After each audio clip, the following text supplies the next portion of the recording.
Astaghfirullah. Bismillahirrahmanirrahim. Assalamualaikum warahmatullahi wabarakatuh. Alhamdulillah wassalatu wassalamu ala rasulillah wa ala alihi wa sahbihi wa mawalah wa la hawla wa la quwata illa billahi wa ba'd. Alhamdulillah, di pagi menjelang siang ini kita seduduk bertalabul ilmi dan kita masih membahas kitab Bulughul Maram, termasuk pada hadis ke-343 di sini, hadis dari Ummi Waraqah. Qala al-muallif rahimahullahu taala Al-Hafidh Ibnu Hajar Al-Asqalani fi kitabihi Bulughul Maram an ummi Waraqah radhiyallahu anha anna an-nabiy sallallahu alaihi wasallam amaraha an ta'umma ahla dariha. Rawahu Abu Dawud wa sahhahahu Ibnu Khuzaimah. Dari Ummi Waraqah, semoga Allah meridhai beliau, Nabi sallallahu alaihi wasallam memerintahkan Ummu Waraqah untuk menjadi imam kepada seluruh orang yang ada di rumahnya. Hadis ini dilemahkan sebagian ulama, tetapi ada yang menganggap hadis ini hasan. Dikeluarkan Imam Ahmad, Abi Dawud, Daruqutni, Hakim dan Baihaqi, dan dikatakan isnaduhu hasan.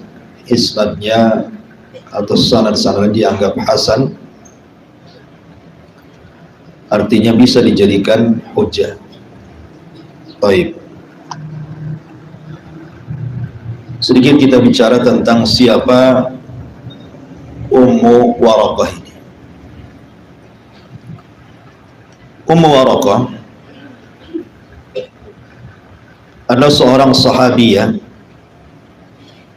yang sangat mulia di mata Nabi sallallahu alaihi wasallam. Dia adalah Ummu Waraqah bintu Abdillah ibni Al-Harith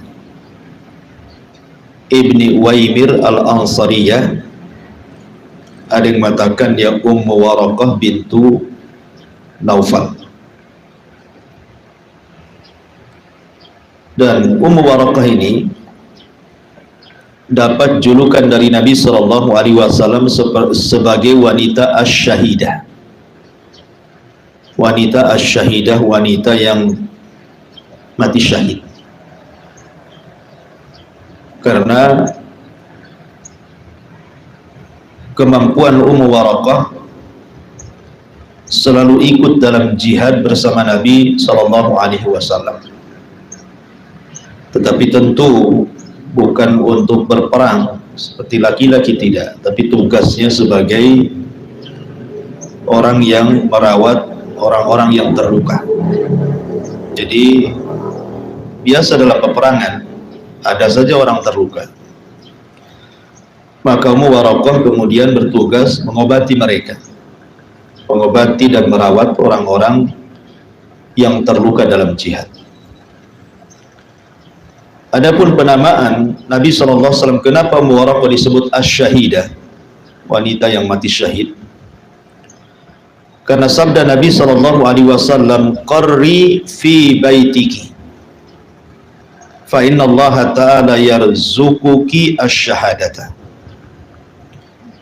Berdiam dirilah engkau di rumah, wahai Ummu Waraqah, beribadahlah terus kepada Allah, karena kelak Allah Subhanahu wa taala akan memberikan rezeki kepadamu asy-syahadah, kematian yang dianggap mati syahid.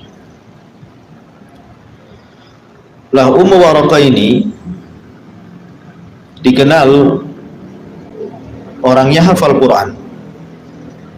Jadi bukan hanya sekedar hafal Quran, tetapi Ummu Waraqah ini dia paham tentang tafsir daripada ayat per ayat dalam Al-Quran. Jadi dia wanita yang cerdas memang. Jadi bukan hanya Quran di kepalanya, tetapi juga dia berusaha untuk memahami makna-makna daripada Al-Quran dan berusaha untuk mengamalkannya. Makanya Ummu Waraqah sepanjang hidupnya dikenal sebagai wanita yang gemar membaca Al-Quran, tidak pernah meninggalkan sholat malam, dan senantiasa berpuasa. Jadi Quran itu sudah menjadi kebiasaan hidupnya, tidak siang tidak malam Ummu Waraqah ini senantiasa membaca Al-Quran. Makanya Nabi SAW sangat menghargai posisi Ummu Waraqah ini karena memiliki perhatian kepada Al-Quran dan kecintaan beliau sendiri kepada jihad di jalan Allah Subhanahu wa Ta'ala. Sampai-sampai dijelaskan, dia mengatakan di hadapan Nabi SAW, "Ya Rasulullah, idzan li fil ghazwi." Ya Rasul, izinkan aku, libatkan aku dalam peperangan. Kemudian Umar mengatakan, "Amradu atau umarridu mardakum la'allallah an yarzuqani syahada." Biar aku yang mengobati orang-orang sakit di antara kalian, semoga Allah dengan itu memberikan rizki kepadaku sebagai wanita yang mati syahid. Lihat bagaimana himmahnya wanita ini, luar biasa. Bukan hanya sekedar memang pakar dalam Al-Quranul Karim, tetapi juga kecintaan kepada jihad itu luar biasa. Dan juga dia wanita dikenal abidah, wanita yang ahli ibadah, dan wanita yang sangat taat dengan Nabi Sallallahu Alaihi Wasallam. Ketika Nabi Sallallahu Alaihi Wasallam meninggal dunia, maka Ummu Waraqah tidak pernah meninggalkan kebiasaan di masa Rasul. Di zaman Abu Bakar dia tetap melaksanakan kebiasaannya, membaca Al-Quran, Qiyamul Lail, dan terus menerus seperti itu sampai di zaman Umar bin Khattab. Nah, di zaman Umar bin Khattab inilah Ummu Waraqah dibunuh oleh jariyahnya. Jadi dia punya budak laki-laki dan perempuan. Ummu Waraqah ini menjanjikan bahwa kalau dia mati, meninggal dunia radhiyallahu anha, maka dengan sendirinya budak itu akan merdeka. Tapi budak ini tidak bersyukur, malah kemudian karena ingin cepat merdeka, mereka pun bersiasat di malam hari, kemudian membunuh Ummu Waraqah, mati syahid. Ya. Jadi karena tergesa-gesa ingin cepat merdeka, dan Ummu Waraqah sudah tua, bisa apa dia kan begitu? Walaupun dia ketika di masa muda di zaman Rasul terlatih dalam peperangan, tapi kalau kemudian disiasati untuk dibunuh secara keji oleh budaknya, akhirnya dia pun meninggal dunia dibunuh oleh dua budaknya, laki-laki dan perempuan di masa Umar bin Khattab radhiyallahu anhu. Kemudian budaknya ini pergi, lari gitu ya. Tetapi kemudian ditangkap akhirnya oleh Umar bin Khattab radhiyallahu anhu, kedua budaknya disalib, dan itulah manusia yang pertama kali disalib dalam Islam di kota Madinah karena membunuh wanita yang sangat dimuliakan Nabi Sallallahu Alaihi Wasallam, rahimallahu Umma Waraqati. Semoga Allah merahmati Ummu Waraqah, wanita yang mati syahid, wanita ahli ibadah, dan wanita yang sangat taat dengan Nabi Sallallahu Alaihi Wasallam, dan wanita yang disaksikan syahadahnya oleh Nabi Sallallahu Alaihi Wasallam. Dari sini kita tahu bahwa kisah Ummu Waraqah ini menunjukkan bahwa makanatun nisa fil Islam. Di sini ada posisi wanita di dalam Islam. Jadi wanita dalam Islam juga sangat mempengaruhi. Seperti contohnya orang yang mati syahid pertama dalam Islam siapa? Wanita. Siapa? Sumayyah bintu Khabbah atau Sumayyah bintu Khayyat, ibunda daripada Ammar ibn Yasir, dibunuh oleh Abu Jahal. Jadi sebelum ada laki-laki yang mati syahid, wanita dulu yang mati syahid, Sumayyah ini. Kemudian disusul suaminya Yasir gitu ya. Kemudian wanita yang pertama beriman dalam Islam juga wanita, belum ada laki-laki yang beriman. Tapi justru wanita pertama beriman kepada Rasul Khadijah. Baru setelah itu kan laki-laki, tapi yang pertama kali perempuan, Khadijah. Yang pertama beriman perempuan, yang pertama mati syahid juga perempuan. Atau dikenal dalam Islam itu Asma bintu Abi Bakar, yang terlibat dalam perjalanan hijrah Nabi, satu-satunya wanita yang disebut dengan Datu Nattaqaini, karena dia kemana-mana membawa 2 kantong makanan untuk Abu Bakar dan juga Nabi SAW ketika bersembunyi 3 hari di Gua Sur. Ketika dicari-cari, maka Asma bintu Abi Bakar yang membawa makanan, padahal tidak mudah membawa makanan ke Gua Sur itu, karena dia harus berjalan di malam hari. Sebab kalau ketahuan risikonya nyawa masalahnya. Tapi selama 3 hari dia sabar. Asma bintu Abi Bakar mengirim makanan untuk ayahandanya dan juga Nabi SAW. Kemudian dikenal juga dalam sejarah namanya Ummu Hani. Ummu Hani, ma'ruf Ummu Hani, wanita yang disifati dengan akhlak yang luar biasa, dan Nabi SAW sangat mencintai Ummu Hani. Walaupun wanita ini sudah tua, tapi juga terlibat dalam perang Uhud dan Khandaq.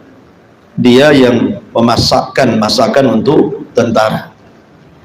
Bahkan Nabi SAW ketika mendapatkan ujian dari orang-orang Taif dilempari dengan batu, maka sebagai rumah singgahnya untuk menenangkan itu di rumah Ummu Hani. Bahkan saat Isra Mi'raj pun Jibril menjemput Rasul di rumah Ummu Hani. Jadi luar biasa. Makanya wajar ketika Fathu Mekah, Ummu Hani itu melindungi orang yang harusnya dibunuh. Jadi ada orang yang harusnya dibunuh oleh Nabi tidak diampuni. Tiba-tiba orang yang akan dibunuh masuk ke rumah Ummu Hani minta perlindungannya. Maka Ummu Hani melindungi wanita ini dan Rasul mengatakan, qad ajarna man ajarti ya Ummu Hani. Kami sudah melindungi orang yang kau lindungi, katanya. Sampai Nabi SAW pun melindungi orang yang harusnya dibunuh karena mendapatkan perlindungan Ummu Hani. Demikian tingginya derajat Ummu Hani. Kemudian juga dikenal di zaman itu namanya Rafidah al-Aslamiyah. Ada wanita namanya Rafidah al-Aslamiyah, dia ahli kedokteran. Rafidah ini ahli kesehatan, dan dialah yang mengajarkan Aisyah radhiyallahu anha ilmu kedokteran. Jadi dia mengabdikan dirinya untuk mengobati para sahabat dan anak-anak para sahabat yang sakit. Rafidah al-Aslamiyah ini dikenal memang pakarnya perobatan, dan salah satunya Aisyah radhiyallahu anha belajar kepada Rafidah al-Aslamiyah. Kemudian juga dikenal Rabi ibn Muawwidh, itu juga seorang wanita sahabiyah yang suka terlibat dalam jihad. Tugasnya ia membantu para tentara menyiapkan perbekalan, termasuk juga mengobati orang-orang sakit. Kemudian ada juga di sana Ummu Sulaim yang tidak asing namanya, ibunda daripada Anas ibnu Malik. Dia hijrah 2 kali. Dia diuji dengan suami pertamanya kafir, ya. Kemudian suaminya meninggal dalam perjalanan dagangnya ke Syam. Akhirnya menikah dengan siapa? Abu Talha. Maharnya Islamnya Abu Talha. Sampai Anas bin Malik, anaknya berbangga gitu ya, dengan maharnya ayah angkatnya Abu Talha, karena bukan harta maharnya tetapi keislamannya. Kemudian juga di sana ada namanya Ummu Atiyah Al-Ansariyah. Ummu Atiyah ini juga sahabat yang masuk Islam dan berbaiat kepada Nabi sallallahu alaihi wasallam. Dijelaskan juga oleh Ummu Atiyah sendiri, dia ngomong, ghazautu ma'a Rasulillah sallallahu alaihi wasallam ghazawah. Aku sering ikut terlibat dalam hampir semua peperangan Nabi. Fa kuntu asna'u lahum ta'amahum. Akulah yang memasakkan masakan untuk para prajurit. Kemudian di sana ada Asma bintu Umais, istri daripada Ja'far, ya kan? Ja'far ibn Abi Thalib. Itu pun yang rela dia mengikuti suaminya hijrah ke sana kemari, ya, untuk menolong Islam.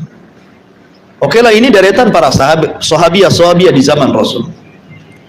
Tetapi juga wanita-wanita setelah para sahabiah, para tabi'in, wanita-wanita di zaman tabi'in pun luar biasa. Ya, bukan hanya di bidang-bidang kesehatan, bahkan ada yang menjadi para ulama. Para ulama besar gitu ya, wanita-wanita di zaman itu menjadi para ulama, di mana laki-laki belajar kepada wanita. Seperti contohnya Ummu Darda As-Sughra. Ummu Darda As-Sughra, dia seorang faqih, seorang alimah faqihah, sampai Imam Nawawi rahimahullahu taala mengatakan ittafaqu ala wasfiha bil fiqhi wal aqli wal fahmi. Ulama sepakat ketika memuji Ummu Darda As-Sughra ini bahwa wanita ini wanita yang cerdas, berakal, dan sangat paham tentang Islam. Kemudian juga di sana ada Asy-Syifa bintu Abdillah Al-Muhajirah Al-Qurasyiyah. Asy-Syifa bintu Abdillah Al-Muhajirah Al-Qurasyiyah. Dia bagus catatannya, jadi nulisnya itu bagus sekali, dia punya khat yang indah sekali. Jadi karena dia punya keahlian menulis Arab sangat bagus sekali, makanya dia juga bukan hanya tulisannya yang bagus, jaga ahli qiraah juga. Jadi dikenal bukan hanya di zaman Umar bin Khattab radhiyallahu an, Asy-Syifa binti Abdillah ini diangkat menjadi menteri perempuan lah bahasa kitanya ya. Jadi dia mengajari menulis, mengajari menghitung, mengajari qurra, ya, bacaan Quran kepada wanita-wanita di zaman Umar bin Khattab radhiyallahu an. Kemudian juga Hafsah bintu Umar, ma'ruf Hafsah gitu ya, istri Nabi sallallahu alaihi wasallam, juga adalah wanita yang cerdas. Karena dia juga karena kecerdasannya setelah meninggal Nabi sallallahu alaihi wasallam, dia fokus mengajar. Hafsah ini fokus mengajar. Kemudian juga ada namanya Umarah bintu Abdurrahman. Umarah bintu Abdurrahman. Umarah bintu Abdurrahman ini juga adalah wanita yang sangat cerdas, dan dia belajar kepada Aisyah radhiyallahu anha, sehingga ketika Aisyah meninggal dia menggantikan mengajar. Ya. Kemudian di sana ada Sakinah bintu Al-Husain Al-Faqih. Dia seorang ahli syair. Jarang wanita ahli syair ini. Dan kedudukan syair di zaman itu seperti media di zaman sekarang gitu. Kemudian di sana ada Fatimah bintu Husain ibn Ali Al-Alimah Al-Jalilah. Ini pun dinyatakan oleh Ibnu Ishaq, seorang pakar sejarah, sebagai wanita yang sangat alim, banyak mengajarkan ilmu kepada para ulama setelahnya. Bahkan yang luar biasa, namanya Fatimah bintu Abbas Al-Baghdadiyah. Dia itu seorang ulama ahli fikih. Memang ahli fikih dan ahli ilmu. Dia muridnya langsung Syekhul Islam Ibn Taimiyah rahimahullahu ta'ala, sehingga dia mewarisi ilmunya Ibnu Taimiyah. Dia wanita ya kan, padahal Ibnu Taimiyah itu kan murid-muridnya juga jago-jago. Ibnu Katsir, Zahabi, Ibnu Qayyim, itu kan murid-muridnya Ibnu Taimiyah. Nah, dari kalangan murid-murid wanita Ibnu Taimiyah namanya Fatimah bintu Abbas ini. Ya, jadi betul-betul dia menjadi murid wanita dari Syekhul Islam Ibn Taimiyah rahimahullahu ta'ala. Bahkan ada namanya Nafisah bintul Hasan ibn Zaid. Imam Malik, paham Imam Malik, berguru sama dia. Ya. Padahal Imam Malik, siapa yang tidak kenal Imam Malik? Ya kan? Justru dia mengambil ilmu daripada Nafisah bintul Hasan, seorang wanita. Ya, luar biasa di zaman itu, luar biasa. Kemudian juga ada namanya Fatimah bintu Muhammad As-Samarqandi. Fatimah bintu Muhammad As-Samarqandi, seorang ahli fikih wanita, Suaminya itu ulama besar, namanya Alauddin Al-Kasani ma'ruf, pengarang kitab Bada'i'u As-Sana'i fi Tartib Asy-Syara'i itu kalau suaminya salah dia yang benarkan itu. Ya.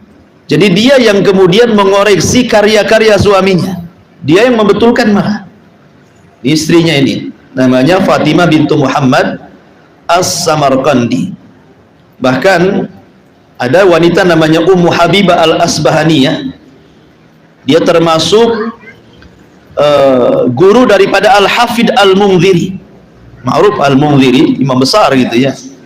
Dia mengambil ijazah dari Ummu Habibah, minta ijazah supaya ilmunya diakui dapat daripada Ummu Habibah bintu Al-Abbas. Bahkan ada gurunya Imam Syafi'i juga wanita.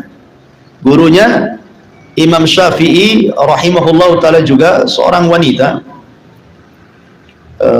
Siapa namanya lupa, tapi intinya bahwa wanita di zaman itu juga sangat mempengaruhi, bukan hanya di bidang jihad, di bidang ilmu, bahkan semua bidang mempengaruhi Islam. Makanya wajar kalau seandainya Islam itu mengangkat derajat kaum wanita. Lah di sini hadis Ummu Waraqah ini radhiyallahu anha menunjukkan bahwa bagaimana Nabi sallallahu alaihi wasallam mengangkat derajat Ummu Waraqah sampai dibolehkan dia menjadi imam sendirian untuk ahli baitnya. Masalahnya di sini ada permasalahan tentang hadis Ummu Waraqah ini. Sampai-sampai dalam sebuah riwayat Nabi Shallallahu Alaihi Wasallam itu menetapkan seorang muadzin untuk azan di rumah Ummu Waraqah, dan dia seorang yang sudah tua. Jadi diangkat menjadi muadzinnya di rumah Ummu Waraqah yang sudah tua renta, laki-laki. Maknanya bahwa laki-laki ini sholat di belakang Ummu Waraqah. Ini yang menjadi polemik. Ya, kenapa imamnya perempuan kemudian makmumnya ada laki-laki tua dan menjadi muadzinnya dan menjadi makmum di belakang Ummu Waraqah? Ini yang jadi kemudian jadi polemik dan dicantumkan di sini. Baik, ma'asyiral muslimat yang dimuliakan Allah Subhanahu wa taala, ada dua pembahasan dan ini pernah saya bahas juga sedikit, kita murojaah tentang hukum seorang wanita menjadi imam bagi laki-laki, baik dalam sholat jamaah ataupun dalam sholat Jumat. Bagaimana hukumnya? Ma'asyiral muslimat yang dimuliakan Allah Subhanahu wa taala, jadi Allah Subhanahu wa taala sudah menghususkan laki-laki itu dengan tugas-tugasnya. Perempuan juga sama dikhususkan tugas-tugasnya.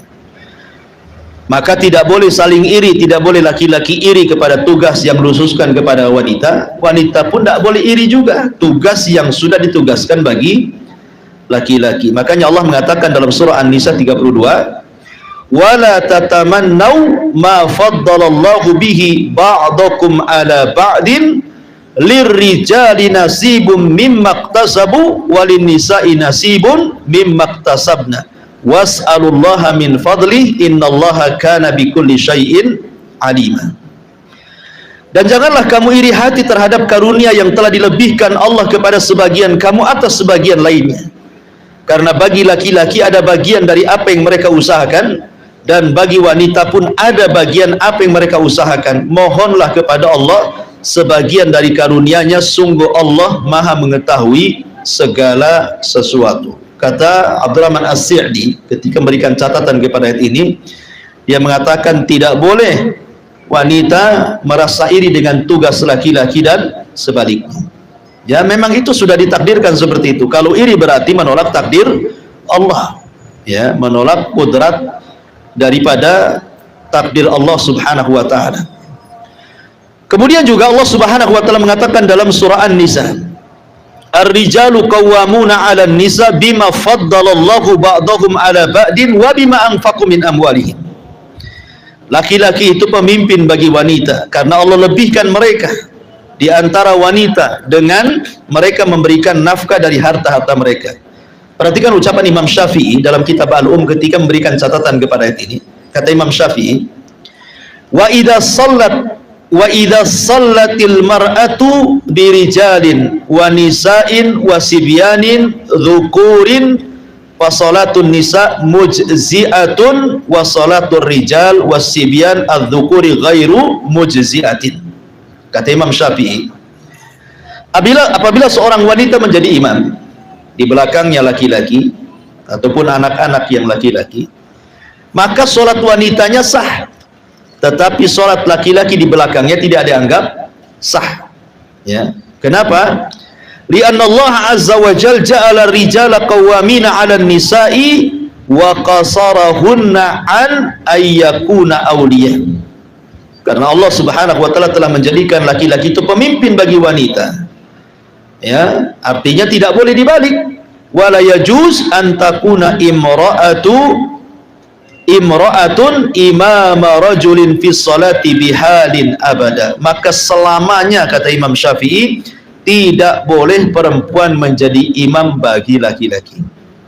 Jelas terang di sini perkataan Imam Syafi'i bahwa tidak boleh perempuan jadi imam laki-laki. Kemudian ibu bisa baca sendiri Al-Baqarah ayat 228, itu sebagai dalilnya juga,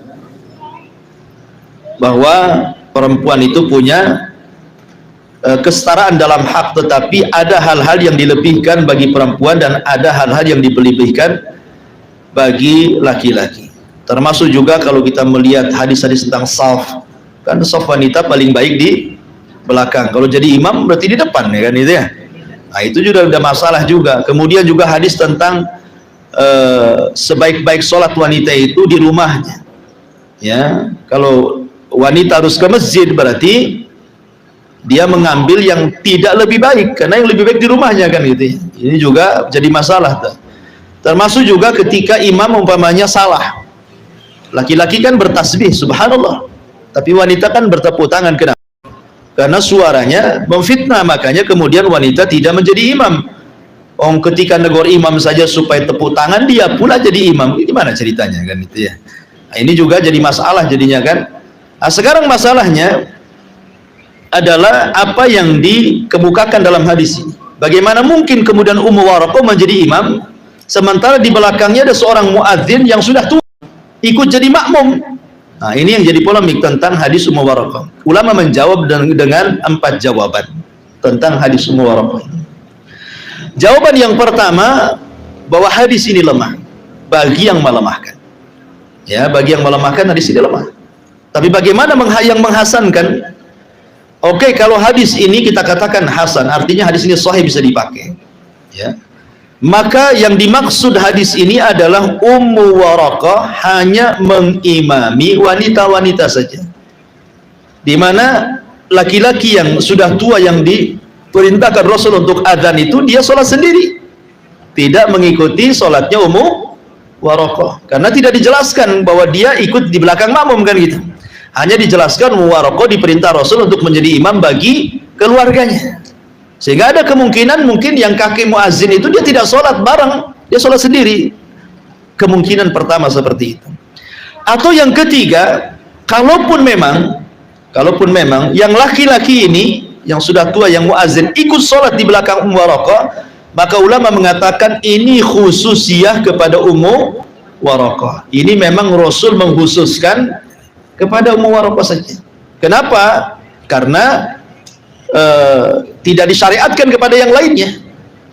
Jadi Rasul hanya memerintahkan kepada Ummu Waraqah saja karena keistimewaan yang Rasul SAW tahu bagaimana Ummu Waraqah terhadap Al-Quran dan ibadahnya dan juga jihadnya dan begitu seterusnya. Atau yang keempat terakhir, boleh jadi bahwa kakek yang ikut sholat di belakang Ummi Waraqah ini memang pertama la yuhsinul qiraah, dia tidak bisa baca Quran, sehingga tidak mungkin jadi imam. Ya, tidak mungkin jadi imam dan sudah tua, sehingga dihukumi sebagai darurah. Sebagai darurah, makanya ada istilah dalam kaidah fikih itu ad-daruratu tubihul mahdurat. Sesuatu yang sifatnya darurat itu membolehkan sesuatu yang dilarang. Ya, pada asalnya tidak boleh, tapi menjadi boleh karena dalam kondisi darurat. Karena memang tidak mungkin juga kakek ini juga harus sholat jauh ke Masjid Nabawi gitu ya, jauh sekali gitu. Ini jawaban-jawaban para ulama tentang hadis Ummu Waraqah. Intinya bahwa tidak boleh wanita itu menjadi imam sholat. Bahkan Nabi SAW ketika mendengar Raja Persia dipimpin oleh seorang wanita, apa kata Rasul? La yuflihul kaum walau amrohum imra'atan. Tidak akan sukses dunia akhirat kalau sebuah kaum dipimpin oleh seorang wanita. Hadis ini dikeluarkan oleh Imam Al-Bukhari. Baik, di antara faedah hadis ini, yang pertama, Ummu Waraqah bintu Naufal Ansariyah min fudlayatin nisa'is sahabiyah. Ini termasuk dari wanita-wanita yang sangat mulia dari sahabiah Rasul, di mana Nabi SAW suka menziarahi Ummu Waraqah, dan itu dilanjutkan oleh Abu Bakar dan Umar sampai Ummu Waraqah meninggal. Jadi Umar, Abu Bakar suka menziarahi karena Rasul suka menziarahi ke rumahnya Ummu Waraqah, dan Al-Quran terkumpul dalam dadanya. Kemudian yang kedua, hadis ini bahwa dalilun ala sihhati salatin nisa jama'atan fil bait. Sah seorang wanita salat berjamaah di rumahnya. Kemudian yang ketiga, di sini idza ammatil mar'atun nisa fa salatuhunna jama'atan laha minal ahkam ma lis salatir rijal jama'ah illa ma khassahu dalil. Jadi seorang wanita apabila mengimami wanita yang lain, maka sholat mereka dalam bentuk jamaah memiliki hukum sendiri yang tidak dimiliki hukum laki-laki sedang berjamaah. Contohnya posisi imam. Posisi imam kalau laki-laki kan maju. Kalau posisi imam bagi perempuan di tengah-tengah sop pertama, nggak maju dia, tapi sejajar dengan sop pertama, cuman diletakkan di tengah. Nah, itu kan berbeda gitu ya. Baik, kemudian faedah yang kelima, salatul jama'ati manutatun birrijali bil masajid. Adapun salat jamaah itu terkait dengan laki-laki di masjid, adapun wanita terkait di rumah, dan tidak boleh melarang wanita salat di masjid kalau telah terpenuhi syarat-syaratnya. Kemudian di sini idza talabat imra'atu min zawjiha hudural masajid fala yanbaghi mana'aha walakin bi syarti. Apabila seorang wanita sudah izin kepada suaminya untuk salat di masjid, maka tidak boleh suami melarangnya. Makanya ketika Ibnu Umar radhiyallahu anhuma mendengar anaknya Bilal, Ibnu Umar mencegah wanitanya untuk pergi ke masjid, dia bersumpah ya untuk tidak bicara lagi. Karena ketika itu Ibnu Umar mengatakan kepada anaknya Bilal, Rasulullah mengatakan jangan cegah wanita pergi ke masjid. Kata Bilal, enggak, aku akan cegah mereka karena beratnya cemburunya kepada istri. Maka Ibnu Umar marah, aku katakan sabda Nabi, kau katakan pula kehendakmu gitu. Sejak itulah Ibnu Umar tidak mau bicara dengan anaknya sampai bertahun-tahun gara-gara masalah ini. Ya, kalau sekarang orang tua nggak bicara dengan anak, lain pula masalahnya. Ya. Jadi ini masalah agama. Taib. Kita masuk pada hadis ke-233. An Anasin radhiyallahu anhu, anna Nabiya sallallahu alaihi wasallam istakhlafa ibna ummi maktumin ya ummun nas wa huwa a'ma. Rawahu Ahmad wa Abu Dawud wa nahwuhu Ibnu Hibban an Aisyah radhiyallahu anha. Dari Anas radhiyallahu anha, Nabi sallallahu alaihi wasallam pernah mewakilkan Ibnu Ummi Maktum untuk mengimami manusia sementara dia buta.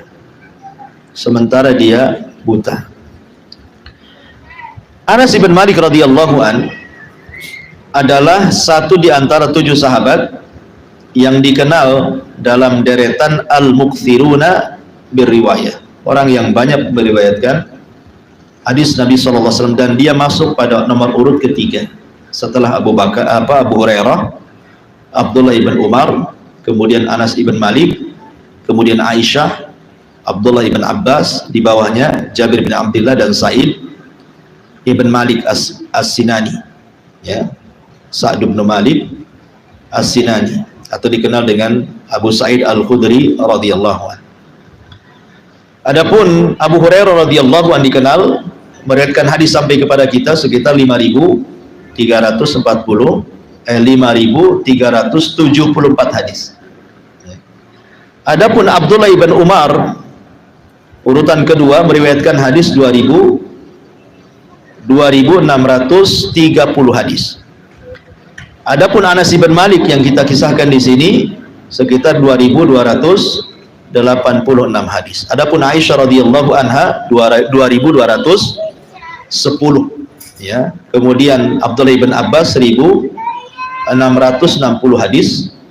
Kemudian Jabir bin Abdullah sekitar 1540 hadis.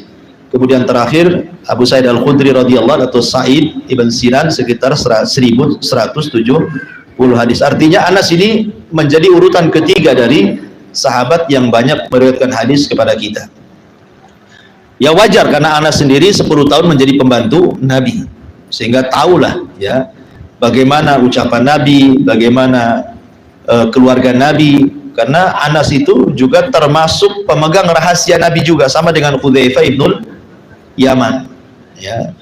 Dan dia banyak menceritakan akhlak Rasul selama menjadi pembantunya, bahwa dia tidak pernah, Rasul tidak pernah membentaknya, apalagi memukulnya, apalagi menyalahkannya. Jadi Nabi SAW tidak pernah mengatakan kepadaku, kata Anas, apabila aku tidak melakukan, kenapa kau tidak melakukan? Atau apabila aku melakukan, kenapa kau lakukan? Tidak pernah Nabi SAW mengucapkan kalimat seperti itu kepada pembantunya. Itu karena indahnya akhlak Nabi kepada pembantu, dan itu diceritakan oleh Anas bin Malik bagaimana akhlaknya Nabi SAW. Taib, Anas bin Malik radhiyallahu anhu ini menceritakan, jadi Nabi SAW suatu ketika istakhlafa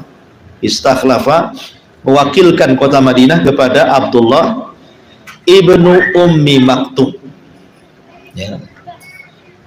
Abdullah ibn Ummi Maktum sendiri dia adalah orang yang awail, termasuk awal-awal yang masuk Islam.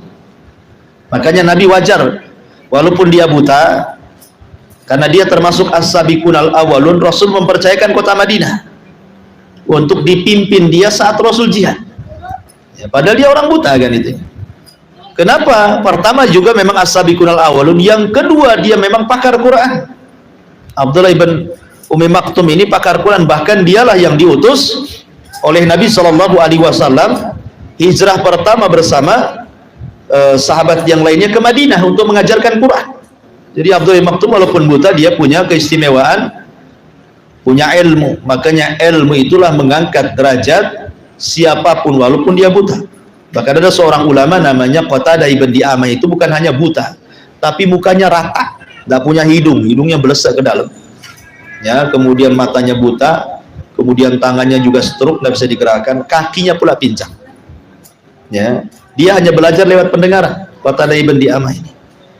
Tetapi dia dulunya budak, dimerdekakan sama tuannya karena ya cacat, cuman kan itu untuk bekerja kepada tuannya. Nangis dia, datang sama ibunya ya.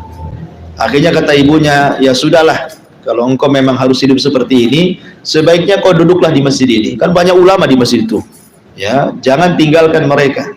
Akhirnya betul-betul Qatadah duduk saja dengerin apa yang difatwakan para ulama di zamannya, sampai ketika para ulama sudah meninggal semua, rupanya ilmunya diserap dia semua.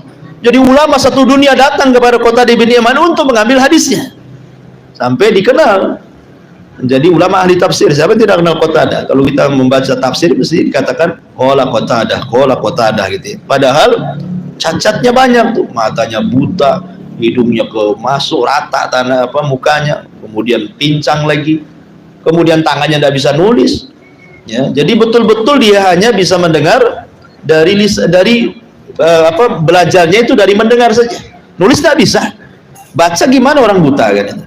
Tetapi Allah Subhanahu wa taala mengangkat orang itu sesuai dengan kehendaknya. Walaupun Allah berikan cacat seperti itu, tapi diangkat derajatnya. Qatadah ibn Di'amah sama dengan Ibnu Maktum ini ya. Bahkan Nabi SAW sangat sayang dengan Ibnu Maktum ini. Karena apa? Sebab karena ketika Rasul sedang berdakwah di para pembesar Quraisy itu, dengan prasangka Rasul kalau pembesarnya masuk Islam, nanti orang-orang di bawahnya masuk Islam kan. Datang Ibnu Maktum buta ini ingin masuk Islam. Rupanya Rasul tidak senang, akhirnya bermuka masam, kemudian berpaling, Ya, tidak mau menatap Ibnu Maktum. Turunlah ayat kemudian menegur Rasul gara-gara sikapnya kepada Ibnu Maktum. Abasa wa tawalla an ja'ahul a'ma. Rasul bermuka masam dan berpaling ketika datang Ibnu Maktum yang buta hendak masuk Islam. Padahal sudah jelas-jelas dia ingin masuk Islam, sementara pembesar Quraisy itu belum tentu masuk Islam. Makanya Rasul menegur. Habis ditegur Allah itulah maka selalu kalau Nabi SAW kemudian datang Ibnu Maktum ke rumahnya, apa kata Rasul? Marhaban biman atabani Rabbi. Selamat datang gara-gara engkau aku ditegur Allah, katanya. Ya. Jadi Rasul selalu ngomong begitu sama Ibnu Maktum tuh. Selamat datang wahai Ibnu Maktum, gara-gara engkau lah aku ditegur Allah. Selalu, jadi senang. Saking senangnya Rasul kepada Ibnu Maktum, dia selalu mendapatkan makanan dari istri-istrinya, dikasih madu macam-macam dari keluarganya. Ya. Jadi luar biasa Ibnu Maktum ini, sampai ketika Nabi SAW berperang, maka Nabi SAW selalu kemudian mewakilkan Madinah kepada Ibnu Maktum. Bahkan dia juga seorang muadzin. Jadi apabila bulan Ramadan, maka muadzin di kota Madinah itu dua, Bilal dan Ibnu Maktum. Jadi Ibnu Maktum itu azan kedua, azan subuh, tapi kalau Bilal itu azan pertama. Jadi kata Nabi, makanlah minumlah kalau masih mendengar azannya Bilal, maksudnya saat sahur. Tapi kalau sudah Abdullah Ibnu Maktum azan, jangan makan, itu masuk waktu subuh artinya. Ya, jadi gantian tuh. Kenapa Ibnu Maktum azan kedua? Karena dia buta, dia nggak lihat fajar. Nah, jadi yang azan pertama Bilal. Apabila datang waktu subuh, maka Bilal akan mengatakan kepada Ibnu Maktum, kum fa'adzin. Ya, sudah datang waktu fajar. Berdiri, azanlah, sudah datang waktu fajar, maka dia azan. Ya, jadi dia pun bukan hanya sekedar pengajar Al-Quran, dia juga sebagai muadzin di zaman Nabi Sallallahu Alaihi Wasallam. Taib. Nah di sini tentang Ibnu Maktum menjadi imam sholat dan dia buta, berarti di sini bicara tentang hukum orang buta menjadi imam, kan itu ya. Maka para ulama mengatakan boleh sihhatu imamatil a'ma hatta bil mubsirin. Sah walaupun orang buta jadi imam dan makmumnya orang melihat. Sah, tidak ada masalah. Selama sekali lagi yang dikedepankan karena dia punya kepakaran dalam Al-Quran dan punya ketakwaan dan kebaikan dalam pribadinya. Kalau memang orang yang buta lebih alim, lebih pakar Quran, lebih soleh, ya dialah yang didahulukan walaupun dia buta, daripada orang melihat tapi dia tidak seperti itu. Nah, dia berarti tidak berhak untuk menjadi imam. Ya. Ini yang pertama. Yang kedua, ada yang kemudian mengatakan annama yukhsha min adami tawakkihin najasati umurun mashkukun fiha. Kalau ada yang mengatakan orang buta ini dikhawatirkan dia tidak bersih ketika buang hajat atau apa sehingga takut terkena najis, ini pun tidak bisa dibenarkan kata-kata seperti ini. Ya, jadi ada orang berusaha untuk menjegal bahwa orang buta tidak menjadi imam karena dikhawatirkan dia tidak melihat, kan tidak melihatlah mungkin dia terinjak najis atau apa gitu kan, maka ini tidak bisa dijadikan dalil. Buktinya Abdullah ibn Maktum oleh Nabi SAW dijadikan imam bagi manusia ketika Nabi SAW berangkat al-jihad. Ya. Kemudian juga di sini annal quwwata 'alal amal wal amanata 'alaihi takunu bihasbil amali alladhi yuqamu bihi. Fa inna ahatu ibni Ummi Maktum la tunkisu min quwwatihi fi wa amanati 'alaihi syai'a. Bahwa kekuatan dalam melakukan sebuah amal dan amanah dalam melakukan sebuah amal maka digantungkan kepada kepribadian orang, bukan karena dia buta ataupun melihat. Kalau memang dia orangnya amanah, kan itu ya, maka tidak ada masalah. Seperti Rasul juga mewakilkan kepada Ibnu Ummi Maktum. Kemudian ada juga mengatakan bahwa hadis ini sebenarnya Rasul bukan hanya menugaskan Ibnu Maktum untuk menjadi imam sholat, tapi lebih daripada itu memimpin kota Madinah. Jadi lebih daripada memimpin sholat, tapi Nabi SAW menghendaki Ibnu Maktum untuk memimpin secara keseluruhan kota Madinah ketika Rasul meninggalkan mereka dalam berjihad. Wallahu alam. Saya kira dua hadis ini dulu. Taib, sebelum saya tutup, silakan kita buat hijab dulu.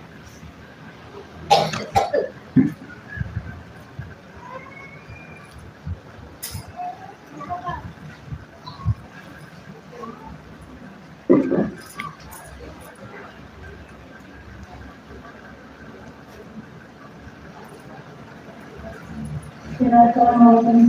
Waalaikumsalam. Nah, Abdullah ibn Maktum ini meninggalnya kapan, Ustaz?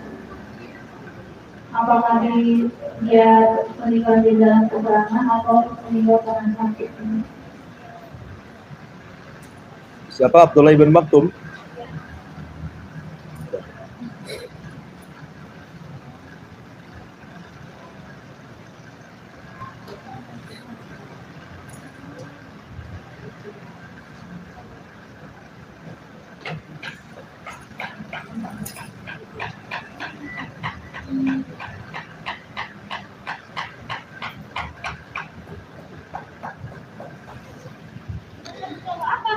Ya, tentang Abdullah ibn Umi Maktum radhiyallahu anha, tentang meninggalnya, wallahu alam. Tetapi dia pernah di zaman Umar bin Khattab radhiyallahu anhu ingin terlibat dalam sebuah peperangan, karena di zaman Nabi SAW kan dia tidak diizinkan, ya, tidak diizinkan sama sekali Abdullah ibn Maktum untuk ikut berjihad, karena ya kondisinya seperti itu. Tetapi kemudian dalam perang Qadisiyah itu membebaskan Baitul Maqdis di zaman Umar radhiyallahu an, kemudian dia ikut perang dan dia sebagai pemegang bendera dia, padahal dia buta, ya, dan kemudian dia meninggal dalam perang Qadisiyah ini. Ya, wallahu a'lam. Itu yang saya ketahui, bahwa dia meninggal di perang Qadisiyah di zaman Umar bin Khattab, artinya dia mati syahid. Ya, wallahu a'lam.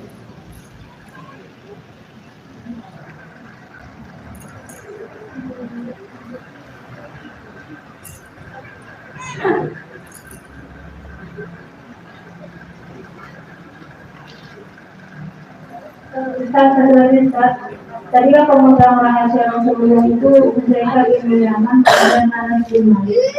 Dan apakah ada tersebar sampai saat ini bahwa Anas bin Malik itu memegang rahasia Rasulullah yang mana?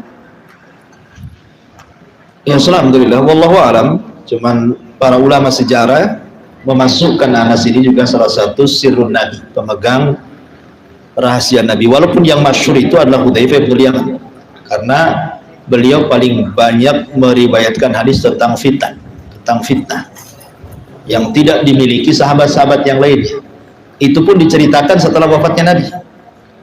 Sebelum wafatnya Nabi kan tidak diceritakan, karena Hudzaifah takut kalau dia menyembunyikan ilmu. Ini diceritakan tentang hadis-hadis fitnah, sampai Umar sendiri bertanya kepada Hudzaifah, padahal Umar, siapalah Umar, kalau kemuliaan jauh lebih mulia Umar dibandingkan Hudzaifah bin Yaman. Tapi kalau bicara tentang masalah hadis fitnah, Umar bertanya kepada Hudzaifah sepeninggal Rasul itu.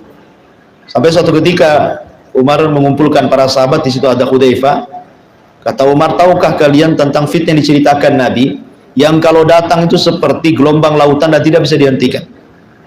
Oh, kata sahabat, itu fitnah bisa dihentikan dengan sholat, dengan puasa, dengan zakat, dengan ibadah-ibadah. Ya, kata Umar, bukan itu, bukan fitnah itu maksudnya, tapi fitnah yang tidak akan dihentikan sampai kiamat. Hudzaifah berdiri, aku tahu, ya, maksudnya fitnah yang dimaksud itu adalah pembunuhan sesama kaum muslimin, karena di zaman Rasul tidak ada orang Islam bunuh orang Islam. Di zaman Abu Bakar tidak ada perang orang Islam melawan orang Islam, kan? Di zaman Umar juga tidak ada. Tapi kata Hudzaifah, nanti akan ada orang Islam perang melawan orang Islam. Itulah fitnah yang seperti gelombang yang tidak bisa dihentikan sampai kiamat. Tetapi selama engkau masih hidup, maka tidak akan terjadi, dan engkau pintunya. Kecuali kalau pintu itu sudah retak dan sudah hancur, maka fitnah itu akan terbuka. Maka betul setelah Umar meninggal, terjadi pembunuhan kepada Utsman. Itu pertama kali orang Islam bunuh orang Islam. Kemudian setelah itu terjadi di zaman Ali, perang Jamal, perang Siffin, perang Nahrawan.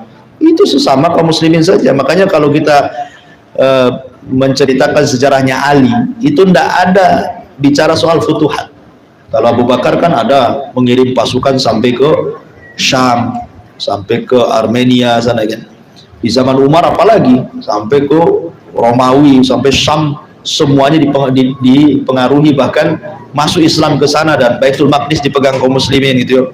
Di zaman Utsman juga sama, sampai ke daratan Afrika gitu kan. Di zaman Ali nggak ada futuhat di zaman Ali, karena Ali juga berkuasa 4 tahun. Yang ada cerita perang kaum muslimin saja antara sama kaum muslimin sampai meninggal Ali. Nggak ada futuhat, nggak ada pembebasan kota itu.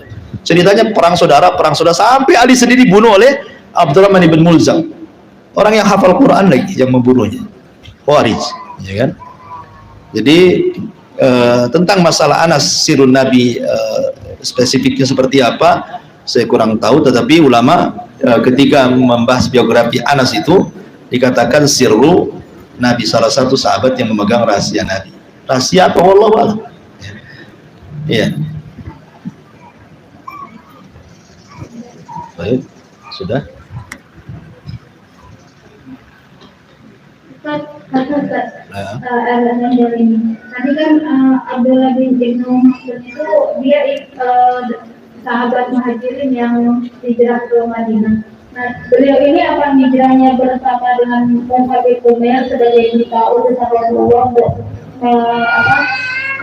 mendakwakan Islam ke Madinah, karena beliau ini juga sebagai penghafal Al-Quran, atau setelah itu beliau hijrah? Tidak, dia hijrah setelah itu. Jadi yang pertama diutus hanya Mus'ab bin Umair saja. Baru setelah orang-orang Madinah, sebagian mereka masuk Islam, baru Nabi SAW kemudian mengutus beliau. Jadi setelah itu, awalnya Mus'ab, baru kemudian setelah itu Abdullah bin Umi Maktum. Baru setelah diizinkan hijrah, baru kemudian sahabat banyak hijrah ke kota Madinah. Wallahu a'lam. Untuk sholat berjamaah perempuan yang jadi imam itu, apakah suaranya disiarkan pada sesuai dengan waktu sholat pada umumnya, atau bagaimana? Ya sama seperti laki-laki. Sama, wa maghrib ya dikeraskan, isya dikeraskan, subuh dikeraskan, duhur disirkan, asar disirkan. Cuman ya itu posisinya di tengah. Ya, pamannya 3 orang bu, ibu punya anak perempuan 2, ya taruh kiri kanan, ibu di tengah-tengahnya. Nah, seperti itu. Itu ya, bedanya hanya kedudukan imam saja, posisi imam sebenarnya. Iya, tidak di depan, tidak seperti laki-laki. Itu saja sih. Iya, saya kira cukup. Subhanallah bihamdika, asyhadu an la ilaha illa anta, astaghfiruka wa atubu ilaik. Assalamualaikum warahmatullahi wabarakatuh.